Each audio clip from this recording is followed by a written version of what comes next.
Assalamualaikum warahmatullahi wabarakatuh. Salam sejahtera bagi kita semua. Teman-teman media cetak, media elektronik, saya bersama Pak Gubernur Bank Indonesia, Ketua LPS, Pak Menteri Keuangan, dan Ketua OJK. Tadi rapat dengan Bapak Presiden dan dilaporkan kepada Bapak Presiden kondisi perekonomian saat ini yang dari hasil tadi pengumuman BPS di kuartal pertama baik, kita pertumbuhannya di 5,61 dan pertumbuhan ini adalah di antara negara G20 tertinggi. Jadi kita di atas Cina, di atas Singapura, Korea Selatan, Arab, bahkan Amerika. Dan pertumbuhan ini di atas daripada ekspektasi dari berbagai lembaga yang biasanya mereka rata-rata di angka 5,2. Kemudian dari beberapa pertumbuhan kita melihat bahwa pertumbuhan konsumsi baik di 5,52%. Kemudian juga konsumsi pemerintah juga naik 21,31%. Kemudian juga dari segi ekspor dan impor juga positif. Dari segi lapangan usaha, sektor industri, sektor perdagangan, sektor administrasi pemerintahan, jasa lainnya, dan juga transportasi pergudangan, pertanian, dan konstruksi juga berjalan dengan baik. Kalau secara indikator makro, ini inflasi juga berhasil ditekan di 2,42%, turun dari 3,48% di periode yang lalu, di bulan Februari, di bulan Maret. Kemudian juga indeks keyakinan konsumen di 122,9%, neraca dagang positif untuk 71 bulan di 3,32 bilion.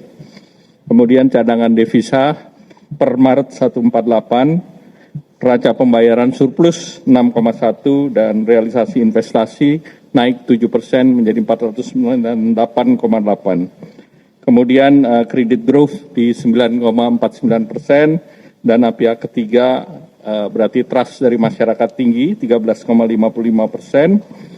Dan kemudian tentu beberapa hal yang menjadi perhatian tentu terkait dengan Bapak Presiden melihat terkait dengan capital outflow, dan capital outflow tadi didalami bahwa disebabkan oleh pasar modal, kedua SBN, dan ketiga dinetralisasi oleh SRBI. Dan tadi disepakati, dilaporkan ke Bapak Presiden, kesepakatan kerjasama antara BI dan Menteri Keuangan, sehingga ke depan ini bisa dijaga terkait dengan capital outflow. Dan selanjutnya terkait dengan rupiah, Bapak Presiden menanyakan, nanti dijelaskan oleh Pak Gubernur, terutama juga terkait dengan diperdagangkannya mata uang Indonesia secara forward di beberapa negara. Silakan Pak. Terima kasih Pak Menko, rekan-rekan sekalian, Pak Menteri Keuangan, Bu Ketua OJK, Pak Ketua LPS. Selamat sore, Assalamualaikum warahmatullahi wabarakatuh. Tadi dibahas dan mendapatkan arahan dari Bapak Presiden mengenai nilai tukar. Berkaitan dengan dua hal penting mengenai nilai tukar. Bahwa yang pertama, nilai tukar sekarang itu undervalue. Undervalue, dan ke depan kita yakini akan stabil dan menguat. Kenapa undervalue? Tadi disampaikan oleh Pak Menko Bergon, fundamental kita itu kuat. Pertumbuhan sangat tinggi, 5,61%. Inflasi rendah. Kredit juga tumbuh tinggi, cadangan devisa juga kuat. Nah, ini adalah fundamental yang menunjukkan mestinya rupiah itu akan stabil dan cenderung menguat. Nah, kenapa dalam jangka pendek ini ada tekanan-tekanan nilai tukar? Sebabnya ada dua, yaitu ada faktor global dan kemudian pada faktor-faktor musiman. Faktor globalnya apa? Yang menyebabkan tekanan nilai tukar dalam jangka pendek ini adalah satu, harga minyak yang tinggi. Dua, suku bunga Amerika yang juga meningkat tinggi. Yield yield US Treasury 10 tahun sekarang adalah 4,47%. Demikian juga dolar yang menguat. Dan Pak Menko tadi mengatakan terjadinya pelarian modal dari emerging market termasuk Indonesia. Nah, memang dalam secara musiman April, Mei, Juni ini memang permintaan terhadap dolarnya tinggi. Ada untuk pembayaran repatriasi dividen, ada pembayaran utang dan juga untuk jemaah haji. Tapi rupiah adalah under value dan ke depan akan stabil dan cenderung menguat. Itu nomor satu. Nomor dua, ya, kami melapor kepada Pak Presiden dan Pak Presiden merestui dan kemudian memberikan suatu penguatan 7 langkah penting yang ditempuh Bang Nisa. Untuk membuat rupiah kuat, membuat rupiah itu stabil ke depan. 7 langkah pentingnya yang tadi kami laporkan apa? 1, kami akan terus melakukan intervensi secara tunai dan domestic non-delivery di dalam negeri dan juga non-delivery forward NDF di pasar luar negeri, di Hong Kong, di Singapura, di London, di New York. Kami terus akan melakukan intervensi untuk menstabilkan rupiah baik di dalam negeri maupun dari luar negeri. Cadangan devisa kami lebih dari cukup untuk melakukan stabilisasi nilai tukar rupiah itu. Yang kedua, tadi Pak Menko sudah menyebutkan, karena sementara ini SBN itu keluar, kemudian saham, meskipun dalam minggu-minggu terakhir hasil koordinasi dengan Pak Menteri Keuangan sudah mulai inflow, tapi year to date masih outflow. Sementara saham terjadi outflow, sehingga kami bersepakat untuk sementara ini SRBI dibuat perlu inflow. Sehingga inflow-nya SRBI bisa mencukupi outflow-nya SBN dan saham, itu koordinasi kami dengan Pak Menteri Keuangan sehingga betul-betul menjaga inflow-nya dari portfolio asing itu masih year to date-nya masih terjadi inflow dan itu memperkuat nilai tukar rupiah. Nomor 3, ini juga koordinasi dengan Pak Menteri Keuangan, BI akan terus membeli SBN dari pasar sekunder. Ini koordinasi sudah awal tahun koordinasi dan kita lakukan. Kami sudah membeli SBN dari pasar sekunder year to date adalah 123,1 triliun rupiah dan kami akan melakukan koordinasi termasuk nanti Pak Menteri Keuangan bisa melakukan masalah buyback dan segala macam. Koordinasi sangat erat antara fiskal dan moneter. Kemudian yang keempat, kami juga dengan Pak Menteri Keuangan menjaga likuiditas di perbankan dan pasaran lebih dari cukup. Yaitu terindikasi dari pertumbuhan uang primer yang selalu double digit. Di terakhir itu pertumbuhan uang primernya adalah 14,1%. Nomor 5, yaitu adalah yang kami sudah keluarkan adalah pembatasan pembelian dolar di pasar domestik tanpa underlying. Yang dulunya 100.000 dolar per orang per bulan, kita turunkan 50.000 dolar per orang per bulan. Itu yang kami langsung koordinasi dengan KSSK untuk penguatan, termasuk di dalam negeri itu adalah pasar yuan, Chinese yuan dengan rupiah sudah berkembang di dalam negeri. Karena lokal currency kita dengan Cina sama yuan, Cina sama rupiah itu sangat tinggi dan sekarang sudah mulai terbentuk pasar domestik yuan sama rupiah termasuk ini local currency sehingga itu mengurangi atau melakukan diversifikasi dari dolar sehingga itu bisa memperkuat. Nomor 6 adalah penguatan untuk pasar intervensi kami di offshore non-delivery forward. Supaya kita lebih mampu mengendalikan perkembangan nilai tukar di offshore, di luar negeri. Selain intervensi yang terus kami lakukan, kami juga membolehkan bank-bank domestik untuk ikut jualan offshore NDF di luar negeri. Sehingga pasokannya lebih banyak, sehingga itu akan memperkuat stabilisasi dari nilai tukar rupiah. Nomor berapa? 6 ya.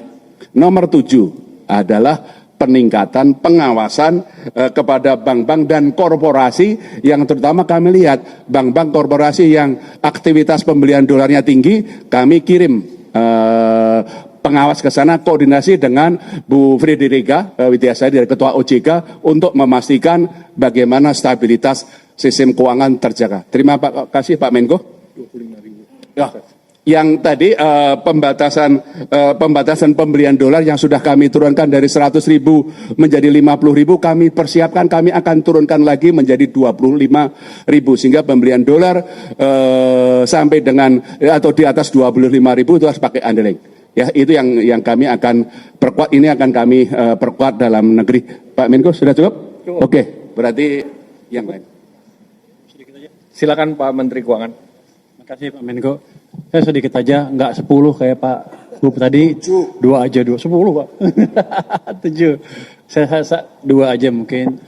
Yang pertama dari angka pertumbuhan ekonomi tadi yang keluar hari ini 5,61, itu kita diskusikan dengan Bapak Presiden bahwa kita memang sudah bisa membalik arah ekonomi.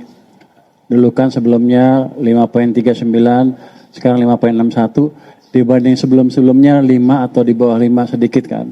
Jadi ekonomi kita sedang mengalami akselerasi. Itu yang tidak disadari banyak orang sehingga orang agak takut dan keluar dari pasar modal. Kan saya kemarin bilang serok aja.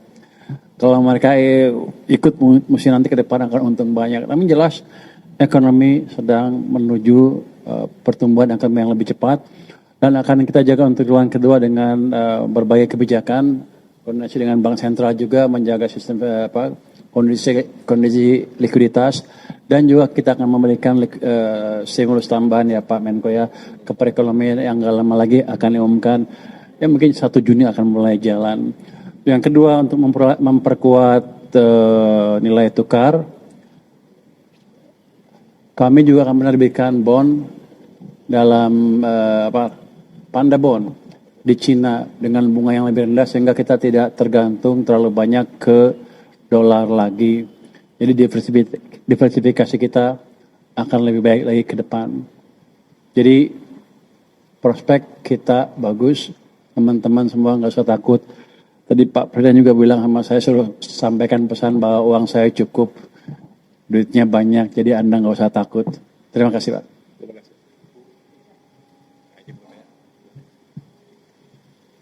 Terima kasih Pak Menko, yang saya hormati Pak Menko, Pak Gubernur BI, Pak Menteri Keuangan, Pak Ketua LPS, dan tentu saja rekan-rekan semua yang saya hormati. Selamat malam, Assalamualaikum warahmatullahi wabarakatuh. Baik, tadi kami menyampaikan dari forum tadi, pada intinya kalau dari kami menyampaikan mungkin concern dari yang tidak disampaikan oleh Pak Menko tadi terkait dengan pasar modal. Dapat kami sampaikan kalau teman-teman lihat terjadi outflow ya, karena memang saat ini kondisi dari faktor geopolitik dan geoekonomi secara global, di mana tentu kalau dari the Fed higher for longer, makanya pada outflow. Namun selama kita yakini fundamental kita baik ya, kita harapkan ini akan bisa berbalik. Namun demikian dapat kami sampaikan bahwa setelah market event yaitu yang dicetuskan dari semenjak akhir Januari kemarin dari MSCI, dapat kami sampaikan bahwa seluruh hal-hal yang menjadi concern dari global investor terkait dengan transparansi dari pasar modal Indonesia, di mana data dari 1% pemegang saham sudah kita buka, kemudian granularity dari data dari 9 klasifikasi menjadi 39 sudah kita sampaikan secara sangat granular. Kemudian ultimate beneficial owner juga sudah kita sampaikan, dan juga satu lagi terkait likuiditas yaitu untuk free float di atas 15% dengan stages yang kita sampaikan. Nah, kemudian kalau kita melihat bagaimana perbaikan-perbaikan ini tentu menimbulkan implikasi ya. Kalau kita lihat nanti mungkin sebelumnya saya sampaikan, saat ini kalau teman-teman memperhatikan indeks harga saham gabungan, pergerakannya sudah inline dengan indeks-indeks utama seperti LQ45, IDX30 dan sebagainya. Jadi saham-saham yang sekarang pergerakannya sudah lebih ke fundamental, dan kalau kita melihat nanti mungkin pengumuman di Mei ya oleh MSCI dan juga nanti di Juni untuk terkait market kita, ya mungkin kalau di Maret nanti akan ada rebalancing dari indeks MSCI kita, mungkin kita ya expect akan terjadi penyesuaian, namun kita sampaikan ini adalah temporary dampak temporary dari perbaikan yang kita lakukan seperti short term pain gitu ya, tapi harapannya ke depan akan semakin baik secara fundamental dan kita harapkan ini akan semakin baik karena kita terus memperbaiki contohnya untuk pendalaman pasar. Teman-teman kalau melihat angka jumlah investor di pasar modal kita dalam 1 tahun tuh naik sekitar 5 juta SID. Jadi kita pendalaman pasar bagaimana investor domestik kita tingkatkan supaya kalau terjadi gonjangan di luar tetap lebih stabil untuk market kita. Mungkin dari kami itu Pak Menko, terima kasih. Terima kasih Ibu Fredrika Widiasari. Yang terakhir terkait dengan regulasi devisa hasil ekspor sumber daya alam. Jadi revisi perubahan terhadap PP 36 sudah difinalisasikan dan akan diberlakukan per 1 Juni 2026. Jadi perubahan bahwa DHE SDA wajib masuk ke Himbara dan dikonversi ke rupiah maksimum 50% dan juga terkait dengan sektor ekstraktif atau oil and gas itu berlaku seperti yang sekarang, yaitu yang berlaku 3 bulan. Baik, cukup. Ada pertanyaan?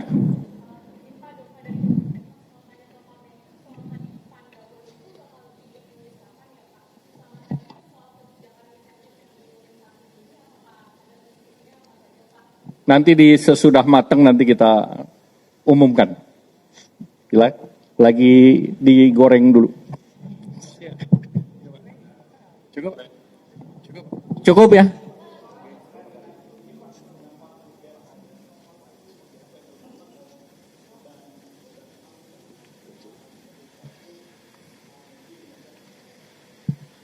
Jadi angka-angka yang saya sebut waktu itu dengan asumsi $100 per barel itu sudah memasukkan asumsi nilai tukar yang tidak jauh dari sekarang. Jadi angkanya nggak berubah, jadi fiskal tetap aman, sudah kita perhitungkan. Baik, terima kasih. Wassalamualaikum warahmatullahi wabarakatuh. Terima kasih.